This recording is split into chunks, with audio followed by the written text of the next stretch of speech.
Hello friends, के S R academy commerce institute के YouTube channel पर एक बार फिर से आपका हार्दिक स्वागत। फ्रेंड्स, हम हाउस प्रॉपर्टी हेड के पार्ट को कवर कर रहे हैं। हमने प्रीवियस वीडियो के अंदर देखा था कि सर अगर आपने कोई प्रॉपर्टी रेंट पर ली है और वो प्रॉपर्टी आपने किसी और को रेंट पर दे दी तो वो आपके लिए किस तरह की इनकम मानी जाएगी, और जिस पर्सन ने रेंट पर दी है उसके लिए किस तरह की इनकम मानी जाएगी, वो हमने प्रीवियस वीडियो के अंदर देखा था। वो अगर आपने नहीं देखा है तो प्लीज प्लेलिस्ट में जाइए, सीक्वेंस वाइज आपको वीडियोस मिल जाएंगे, वहां से आप आराम से इजीली तरीके से देख सकते हैं। तो आज की वीडियो में हम बात करने वाले हैं कि कोई पर्सन जो लीगली उस प्रॉपर्टी का ओनर है, यानी ऑन डॉक्यूमेंट वो उस प्रॉपर्टी का ओनर है, और वो प्रॉपर्टी उन्होंने अपनी वाइफ या स्पाउस के नाम पे ट्रांसफर कर दी या फिर अपने बच्चों के नाम पे विदाउट एनी एडिक्वेट कंसिडरेशन के किसी को ट्रांसफर कर दी। किसी को ट्रांसफर का मतलब वाइफ या बच्चों को। विदाउट कंसिडरेशन का मतलब होता है कि आपने ऐसे गिफ्ट में उनको कोई प्रॉपर्टी ट्रांसफर कर दी, और वो प्रॉपर्टी पर अगर कोई रेंटेड इनकम हो रही है, वो प्रॉपर्टी आपने किसी को रेंट पर दे दी, तो उस प्रॉपर्टी के ऊपर जो भी रेंटेड इनकम होगी वो किसकी हेड में कवर होगी, यानी कि उस पर्सन की हेड में कवर होगी या फिर जिसके नाम पे ट्रांसफर की है उनकी इनकम के अंदर कवर होगी।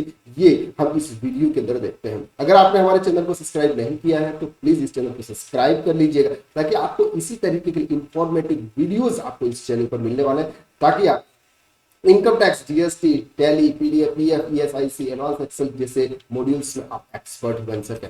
तो चलिए वीडियो को शुरू करते हैं। सबसे पहले हम यहाँ पर देखते हैं कि फ्रिक्शनल ऑनर और डीम्ड ऑनर, मतलब डीम्ड ऑनर क्या होता है। Section 27 of house property act कहता है कि the following cases person shall be treated as a deemed owner of the property and liable to tax. मतलब ऐसी कंडीशंस जहां उसको डीम्ड ओनर माना जाएगा। डीम्ड ओनर का मतलब एक्चुअली ओनर नहीं है, लेकिन इनकम टैक्स उसको क्या मानेगा, डीम्ड ओनर मानेगा। और हमने यहां पर देखा कि जो ओनर होता है वो उसके लिए इनकम फ्रॉम हाउस प्रॉपर्टी के अंदर कवर होती है। तो यहां पर डीम्ड ओनर की परिभाषा हम समझते हैं। एंड लाइबल टू टैक्स, वो क्या करेगा, वो टैक्स पे करने के लिए लाइबल रहेगा इनकम फ्रॉम हाउस प्रॉपर्टी के अंदर। In such case legal owner और beneficial owner shall not be for the liable to tax. मतलब कि जिसकी प्रॉपर्टी है उसने अपने वाइफ या फिर अपने बच्चों के नाम पे ट्रांसफर कर दी विदाउट एनी कंसिडरेशन के, और उस पर रेंटेड इनकम हो रही है, तो वो इनकम अगर वो उसे डीम्ड ऑनर माने जाते हैं, जिस पर्सन को उन्होंने गिफ्ट दिए वो पर्सन डीम्ड ऑनर माना जाता है, और वो उस प्रॉपर्टी पे जो भी इनकम हो रही है उसको इनकम फ्रॉम हाउस प्रॉपर्टी के अंदर कवर करके टैक्स पे करेगा। तो फर्दर लीगल ऑनर के लिए, बेनिफिशियल ऑनर के लिए उनको टैक्स नहीं लगेगा। चलिए, तो ट्रांसफर टू स्पाउस और माइनर चाइल्ड। माइनर चाइल्ड का मतलब होता है 18 ईयर से नीचे अगर कोई चाइल्ड है उनका, वो माइनर चाइल्ड में आता है। When an individual transfer to house property, जब कोई एक इंडिविजुअल पर्सन अपनी प्रॉपर्टी ट्रांसफर करता है, हीज और हर स्पाउस यानी कि हस्बैंड अपनी वाइफ को, वाइफ अपने हस्बैंड को, not being transfer in connection with the agreement of leave apart, मतलब लीव अपार्ट के साथ में नहीं होना चाहिए। And minor child not being a married daughter, मतलब सर अगर किसी किसी की शादी फॉर एग्जांपल 18 ईयर्स के पहले हो जाती है तो वो तो माइनर तो हो जाती है, लेकिन अगर उसकी शादी करवा दी जाती है तो वो माइनर नहीं रहती है उस पर्सन के लिए, जो पर्सन ट्रांसफर कर रहा है उसके लिए क्या हो जाती है, एक मैरिड डॉटर बन जाती है। तो यहाँ पर मैरिड डॉटर को आपको इंक्लूड नहीं करना है। तो माइनर चाइल्ड का मतलब होता है कि 18 ईयर्स से नीचे, चाहे वो गर्ल्स हो या फिर बॉय हो, कोई भी हो, लेकिन अगर कोई शादीशुदा लड़की है तो वो उस माइनर चाइल्ड में नहीं आएगी। वो अगर प्रॉपर्टी ट्रांसफर करेगी तो वो एज सेल्स मानी जाएगी। विदाउट एडिक्वेट कंसिडरेशन, मतलब कि सर उनसे उन्होंने कोई फीस नहीं, कोई पैसा नहीं लिया हुआ, अपने अपनी प्रॉपर्टी उनके नाम पे ट्रांसफर कर दी, कोई पैसा उन्होंने नहीं लिया हुआ है, then transfer shall be treated as deemed owner of such property. ये क्या मानी जाएगी सर, डीम्ड ऑनर प्रॉपर्टी मानी जाएगी। जिस पर्सन के नाम पे ट्रांसफर की है वो पर्सन उस प्रॉपर्टी का ओनर माना जाए। ओके, एग्जांपल देख लेते हैं। Mister x transfer is house property worth ₹5 lakh. क्या किया, मिस्टर एक्स ने 5 लाख की एक प्रॉपर्टी थी, मिसेज एक्स को उन्होंने ट्रांसफर कर दिया out of love and affection, मतलब प्यार में उन्होंने एक अपनी प्रॉपर्टी थी 5 लाख की, वो प्रॉपर्टी अपनी वाइफ मिसेज एक्स के नाम पे उन्होंने ट्रांसफर कर दी। In such case to Mrs X, Mrs X is a legal owner, Mister X will be liable to tax deemed owner of such property. Okay, क्या हुआ यहाँ पर ध्यान से समझना कुछ एग्जांपल्स में। क्या हुआ सर, मिस्टर ए है, फॉर एग्जाम्पल मिस्टर ए है, मिस्टर ए ने अपनी वाइफ राधा के नाम पे ये प्रॉपर्टी क्या कर दी सर, ट्रांसफर कर दी। जब प्रॉपर्टी अपनी वाइफ के नाम पे ट्रांसफर कर दी तो राधा उस प्रॉपर्टी की डीम्ड ऑनर हो गई। क्या हो गई, उस प्रॉपर्टी की डीम्ड ऑनर हो गई। और डीम्ड ऑनर होने के नाते इसके ऊपर जो भी रेंट इनकम आ रही है, जितनी भी रेंट इनकम आ रही है, वो रेंट इनकम राधा की इनकम के अंदर कवर होगी, न कि मिस्टर ए की। मिस्टर ए उसका लीगल ओनर है, डॉक्यूमेंट उसके नाम पे, लेकिन प्रॉपर्टी राधा के नाम पे उन्होंने ट्रांसफर कर दी विदाउट एनी कंसिडरेशन के, यानी कि गिफ्ट में एज ए ट्रांसफर कर दी। तो जो भी इनकम होगी वो इनकम राधा की इनकम के अंदर ऐड होगी, ये आपको ध्यान में रखना। चलिए सर, नेक्स्ट है टैक्स पॉइंट पे ट्रांसफरी मस्ट बी स्पाउस और minor child other than married. अब ट्रांसफरी क्या होना चाहिए, जिसको भी आप ट्रांसफर कर रहे हो ना, वो आपकी स्पाउस होनी चाहिए, यानी कि हस्बैंड के लिए वाइफ, वाइफ के लिए हस्बैंड ही होना चाहिए, और माइनर चाइल्ड होने चाहिए। अगर एल्डर चाइल्ड यानी कि 18 ईयर्स से ज्यादा है, अगर उनको आप ट्रांसफर करो तो डीम्ड ऑनर नहीं माना जाएगा।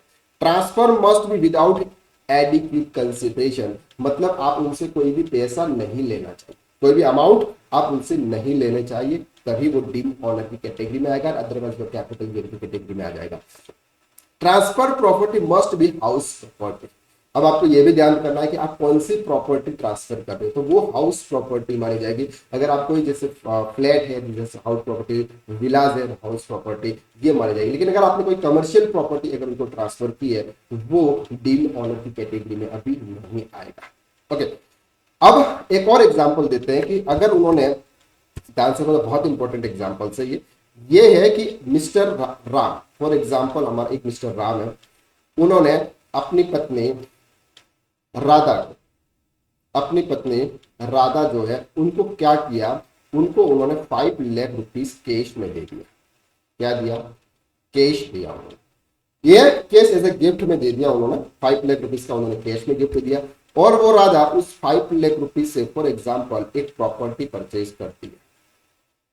क्या करती है, वो प्रॉपर्टी परचेज करती है। तो इस कंडीशन में डीम्ड ऑनर का कोई सवाल ही पैदा नहीं होता, क्योंकि हमने बोला है कि अगर आप कोई भी ट्रांसफर करेगा ना, तो हाउस प्रॉपर्टी होनी चाहिए। लेकिन यहाँ पर क्या दे रहे हैं जी, यहाँ पर अमाउंट पे कर रहे हैं, और उस अमाउंट से राधा क्या कर रही है, हाउस प्रॉपर्टी परचेज कर रही है। तो यहाँ पर आपको यही एग्जाम्पल है, mister x transfer cash of rupees 5 lakhs to Mrs. X. Mrs. X purchase house property on such case, then such transfer of case subsequent purchase of property is not attract provision of section 17 subsection 1.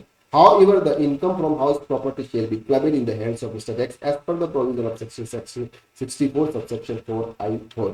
For detail chapter clubbing होगी, ये हम आगे जो हमारे clubbing of income के chapters आएंगे वहां पर हम डिटेल्स में कवर कर देंगे। तो आज के वीडियो में हमने ये देखा कि अगर आप कोई प्रॉपर्टी अपनी वाइफ के नाम पे या फिर माइनर चाइल्ड के नाम पे अगर आप विदाउट एनी कंसिडरेशन के ट्रांसफर कर रहे हो, तो वो प्रॉपर्टी डीम्ड ऑनर प्रॉपर्टी मानी जाएगी उस पर्सन के लिए जिसके नाम पे आप ट्रांसफर कर रहे हो। और जो भी रेंटल इनकम होगी, वो रेंटल इनकम उन पर्सन के इनकम के अंदर ऐड होगी जिसके नाम पे आपने ट्रांसफर की है। आई होप कि आपको ये वीडियो बहुत अच्छी तरह से समझ में आ रहे हैं, जो मैं आपको बताना चाह रहा हूँ वो आपको इजीली समझ में आ रहा है। अभी तक अगर आपने हमारे चैनल को सब्सक्राइब नहीं किया है तो प्लीज सब्सक्राइब कर लीजिएगा, और कमेंट जरूर करके बताइएगा कि सर आपको ये वीडियो कैसे लग रहे हैं, मैं और क्या उसमें एडिशन करूं, या फिर मैं ऐसा क्या कुछ सब्सट्रैक्ट करो जो आपका टाइम वेस्ट होता हो। अगर ऐसा कुछ भी है तो प्लीज कमेंट करके आप जरूर बताइएगा, और वीडियो को हो सके लाइक जरूर कीजिएगा, क्योंकि आपका एक लाइक और एक कमेंट मुझे 100% एक एनर्जी प्रोवाइड करता है, और इस एनर्जी के थ्रू मैं आपको वो वाला कंटेंट प्रोवाइड कर पाऊँ जिसकी आपको रिक्वायरमेंट है। तो आज के लिए बस इतना ही, नेक्स्ट वीडियो में फिर से मुलाकात करते हैं, तब तक के लिए थैंक यू सो मच।